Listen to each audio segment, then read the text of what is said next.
Hoş geldiniz. Nikah töreni başlamadan evvel Kılıçlı Cüdaloğlu hocamız kısa bir duada bulunacak. Buyurun. Amin. Euzubillahimineşşeytanirracim. Bismillahirrahmanirrahim. Elhamdülillahi Rabbil alemin.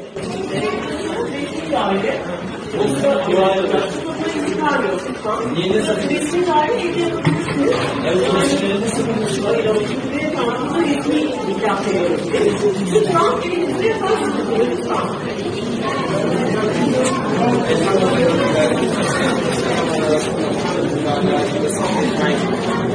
اللهم بارك هذا الأخ ميمونة مبارك ربك أبواب نكاحه مبارك اللهم ألف بين آدم وحواء وبين Hatice Kubra ve Muhammed Mustafa.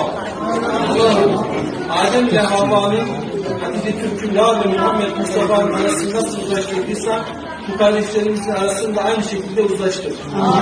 Rabbena hedlena min ezvacina ve zürriyatina kurrate a'yunin vec'alna lilmuttaqina imama.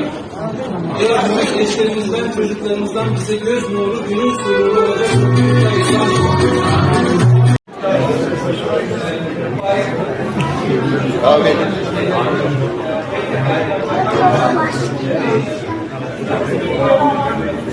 Dua edin.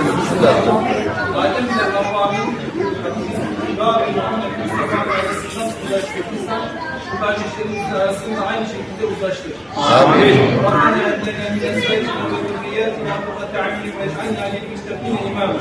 Amin. Ya Rabbi eşlerimizden, çocuklarımızdan bize göz nuru, günün sururu olacak. Amin.